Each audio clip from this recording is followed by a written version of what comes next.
Kevin is coming back Dennis over. expects a lot from his 4 kids. Rebecca expects a lot from herself. Both are deeply committed to their family, but things could get testy when their 5th baby arrives on the scene, coming up on birthdays. It's very real now. Go home. Mommy's a basket case. She became overwhelmed. The intimacy thing is a problem. Dad got sleep last night, Mom not so much so. Hi, baby.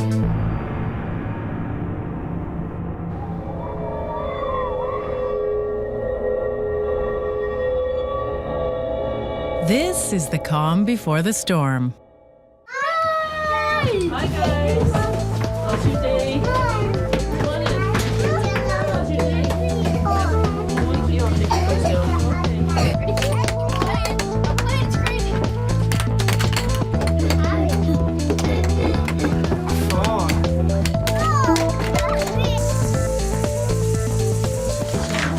My name is Rebecca. I'm 37 years old, and I'm first of all a wife and mother, and I'm about to be a mother for the 5th time, so that's going to be quite exciting. My name is Dennis Shannon. I'm 38 years old. Just happened, so I'm getting used to it. And I'm a lawyer by training, and more importantly, I'm a dad and a husband, and we're expecting our 5th child any time now. I'm due in 2 weeks, and my body's feeling pretty tired. I wouldn't say that's been a strain on our family. I think really it's just been a wonderful compliment to how much we enjoy our children and truly enjoy each other and appreciate each other. My body's telling me I'm done. I'm ready to move on. No more babies. I'm looking forward to the labor. When I hear Dennis say that sometimes he thinks 7 would be a good number, I just think he's nuts. Rebecca has her hands full with 4 children. How will she ever handle 5?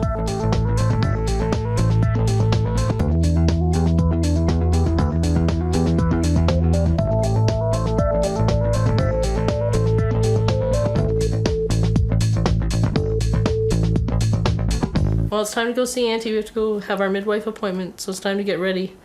Okay? Auntie, Rebecca's sister, also happens to be her midwife. Okay, so you're 38 weeks today. Okay, today's Wednesday. Yep. And is baby moving every day? Yes. All of our births have been home births, and we chose to do that. And I'm not very comfortable around hospitals, so it works really well for me. For pain management? Same as usual. Same as usual? Okay. Lots of pressure. We're having a midwife, and thankfully it's my sister. And so I'm really glad that she can be there and be a part of this. It makes it very special. It feels like back is on this side at the moment. And we've got legs and feet over here. Hello. I'm excited about the new baby because I wanted one more brother and sister. And I hope it's a girl because Rachel has nobody to play with. It's just me and Quentin and Kieran, and we're all boys. A unique feature in this house is the family bed. For the first few months, the baby sleeps with Mom and Dad, so Rebecca doesn't have to get up to do night feedings. But as the kids are moved to their own beds, they are allowed to join the parents back in the double queen beds as long as it's after midnight. It's good. I think it's just another one of those things that kind of plants the seeds of family and connectedness with their parents and with each other. Now, different family beds come with different sets of rules. In some cultures, families always share the same bed. It's just not that common in North America. My personal opinion is part of parenting is to prepare our children to function in the society in which they're going to be adults. And in our society, we actually do sleep in our own beds. That's not true of every culture, but it is here. So here, if we want our kids to go to sleepovers and to go to camp and to give us privacy and to be able to celebrate their own ability to fall asleep on their own and to have their own little space in the house, which is important for kids, then they need to face the challenge of learning to self-soothe and go to sleep alone, and every child can manage that. Another important element in the family is hockey. It's the discipline and teamwork that Dennis likes so much. Why do I love hockey? It's a wonderful metaphor for life, and it's a form that allows me, with my boys, to really nurture them in a different way and to introduce them to team concept, team skill. So hockey becomes a fantastic medium for refining and shaping these kids' lives in a way that hopefully takes them to a better and higher level of who and how they are as people as they grow. Don't ever tell Amy again. want you to find the spot. Rebecca and Dennis agree that discipline and routine are right for their family, but they don't always agree on the approach. Dennis has really high expectations that are somewhat not age appropriate at times, but he believes that if you raise the bar high, they'll jump high. Really, I think that the nub of the conflict in our lives is around the parenting piece and the fact that Rebecca's she's more patient than I am with process. We both have a view of the big picture, and we have a very strong sense of what our mission is as a family and the vision we have for our kids. But I think our approach is different. Well, I'm anticipating that the labor will be painful, as it always is, to say the least. It's easy, huh? Yeah. And that I'll manage it in a very similar way that I have in the past.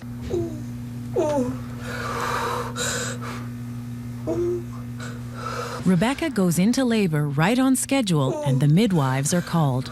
So she's doing well. I think definitely she's in active labor, and things have sort of switched over quite quickly. So she's about 4 to 5 centimeters, and the heart rate's good with the baby, and she's doing really well, coping with quite intense contractions. So I think today will be the day. Coming up, Rebecca's 5th delivery, the most painful of all.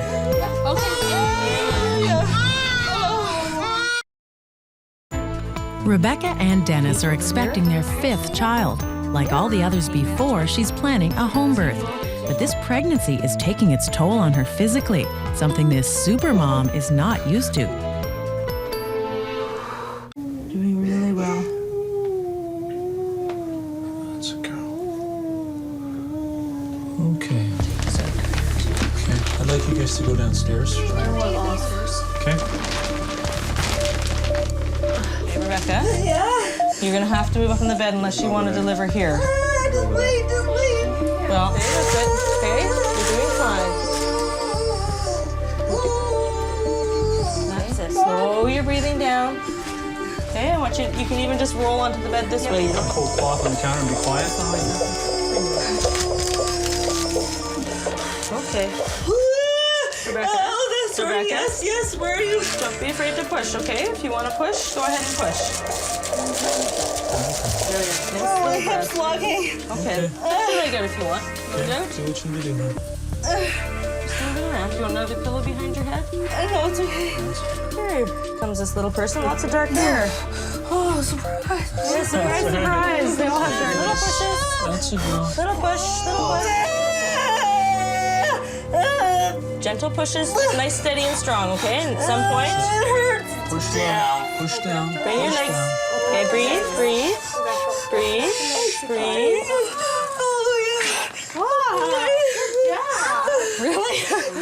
He's great. He's fine. He looks just how he should look, okay? Oh, it's over.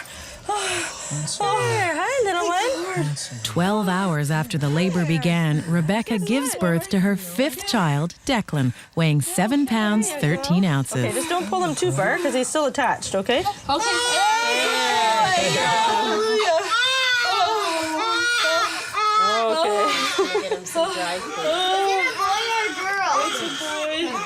When I saw it was a boy, I felt mad. Because I wanted a sister because I have to play boy things. Rachel, you cut the cord? Rachel. You need to cut the cord? No. Daddy, can you do it? There we go. Good. Here's your out. Oh, you were hurt, Mommy. It was so painful, and I thought at some points I'm not going to get through it. But thanks to Dennis and the 2 midwives, Lisa and Tamara, they got me through it. They talked me back down when the pain was overwhelming and I felt complete panic. I'm just so glad that he's here and he's healthy and everything's okay. Is having a kid an accomplishment, or how do I feel about that? I'm thrilled. I'm glad for every one of my kids. So I don't feel any internal angst or tension about having number 5. I'm glad he's arrived, and if anything, I'm relieved for Rebecca because every pregnancy seems as harder than the one before. And one of my underlying concerns is how she's doing and where she's at, and it's important to me that she be well and taken care of. I thought Quentin was bad, but that was awful. They don't call it labor for nothing. That's the last time you ever have to do that. Oh, thank goodness. My body is finished having little ones. Kevin is coming back over. Coming up, bouncing back from a fifth baby is tougher for everyone. Be okay.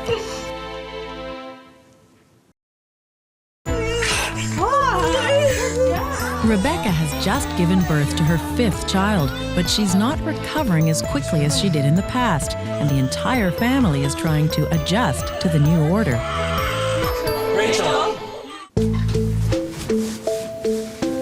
Days after the arrival of baby Declan, it's a whole new world, and the family must find a new routine because Mom is exhausted and she's preoccupied with feeding that new baby. Yes, please, honey. To be a father of 5 is certainly a different feeling. It's almost like living life in abstraction. Sometimes I can't believe that at home there are 5 children. And now it's more of a challenge to keep my finger on the pulse of what's happening because there's so many more to keep track of, or one more. But it's almost like an exponential effect, not a linear effect. I'm feeling emotionally torn, and the kids are tired. And they're feeling emotionally disrupted too. They're happy, they're sad, they're excited, they're out of routine. And there's suddenly a new little person in here who's changing everything. And that's always hard. See you in a bit. Okay. Every day I go in a bit later just so I can take the kids and drop them off at school. I think it's a nice way for them to start their day, and me too. It's a special time, and it's nothing more complex than me giving them a kiss at the door of the school, but it's an important part of our lives. More than just the family's routine has been disrupted by the arrival of baby Declan. Well, part of me feels bad when a new one comes along. I feel a lot of guilt about it, that there's a shift in all the relationships and in their roles. And that's hard. It's hard to see Quentin go from being the baby to being a big brother, and it's a bit sad. And he'll be okay.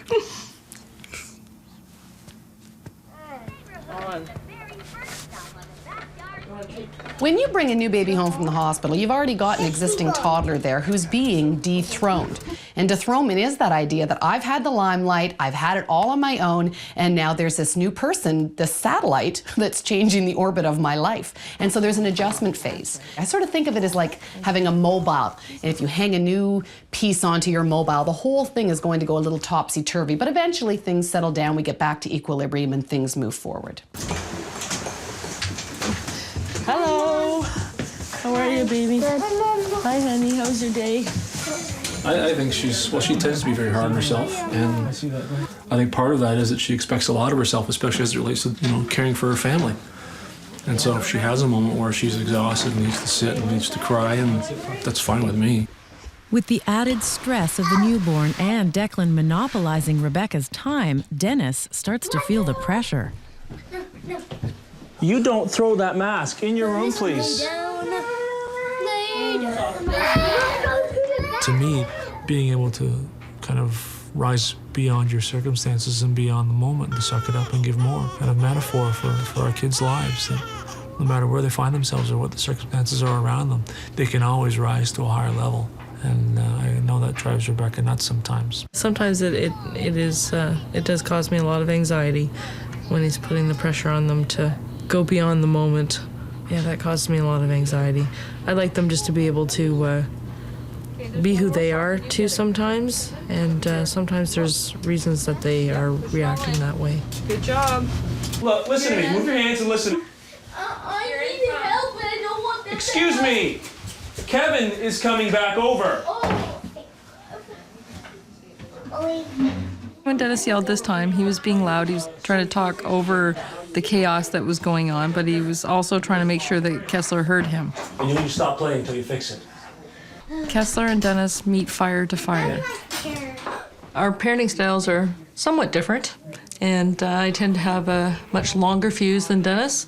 Tends to go off like a rocket. I can't find it. Well, you know what? You need to find yours too. But I'm working on having a shorter fuse, and you're working on having a longer one. A couple can do a great job of parenting children, even if their parenting styles are different, as long as it's not a battle. Different parenting styles are not necessarily a problem within a family as long as those different parents talk to each other and agree on how they're going to deal with predictable situations.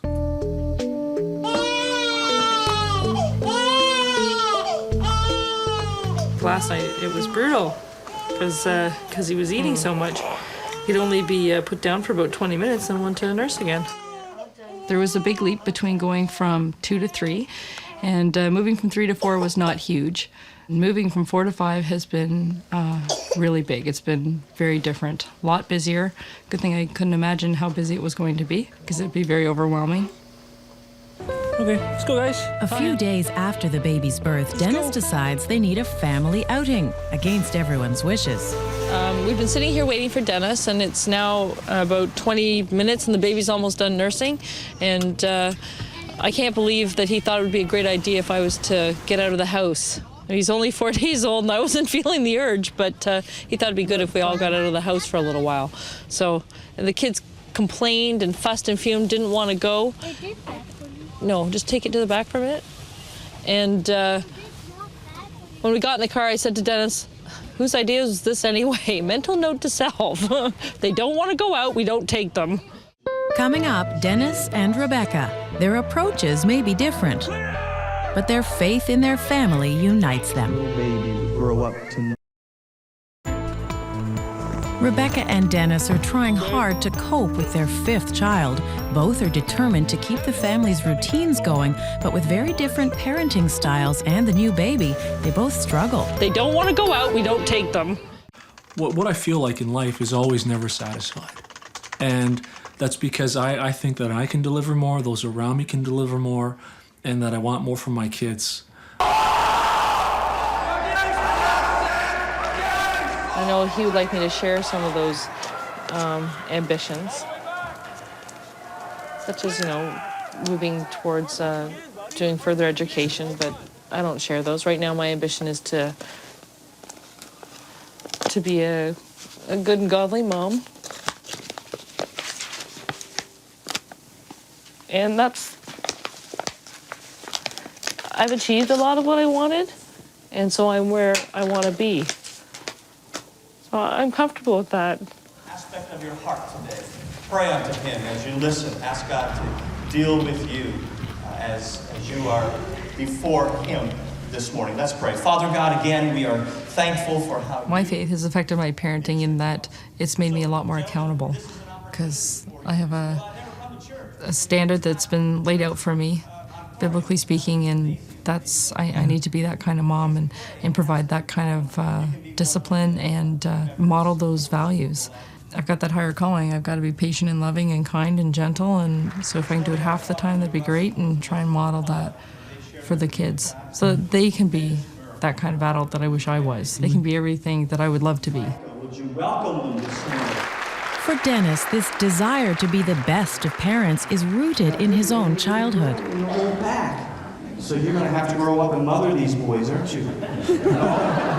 In many ways, the child is the parent to the adult, and you grow up and you want to provide for your family, what you probably did not experience perhaps so much when you're growing up. And so it's very important to me that I give our family a sense of stability. So let's celebrate this life. Would you stand with me? Come right over. And let's just commit. Dennis is definitely a strict disciplinarian because of where he's come from. Didn't have a lot of structure, was a little much too free rein. So I think he believes that it does help. Kids will benefit if they have some guidance. And there's so many here. That keeps him busy. Whoa. I think yes, wait. I didn't like my childhood or how I grew up. It's not something that I reflect on positively, and I think there's a lot of baggage attached to that, and I still have a lot of... It annoys and angers me in many ways. That's really what drives Dennis, is to be everything that his childhood wasn't. When we come to parenting, we have some idea of how it's supposed to go in our mind. Mostly it's sort of out of our conscious awareness. We haven't really thought about how we've put that together. But most of our ideas about parenting actually come from our own childhood. And so we either want to repeat those things that we liked about our family life, the things that we felt that our parents did well for us, and then we got a whole list of things that we want to absolutely reject. We didn't like it, and it's not going to happen in our family. And those become deep-held convictions. I know it feels complete now that he's here, and I guess that's why we needed him. We had that quiet sense even after Quentin was born that there was still another Shannon left there. And I think equally we've had that, just that quiet kind of God-led sense that, no, this is it, we're done. Yeah. It feels a little bit sad to think that the birthing part of my life is over, although I do not want to be pregnant again. My body's had enough. And I know that both of us have probably hit the limit with regard to having little bodies running around. So it's a bit sad to say that chapter ended, but there's new ones to begin, because for the last 8 years we've been in and out of baby mode. It's been a wonderful experience having Declan, and he's brought a real fullness to our family and a completeness. And so we're very grateful and thankful that he's here safe and sound, and now we're looking forward to the next part of our life as a family of 7 and just seeing what the next few years have to bring for us.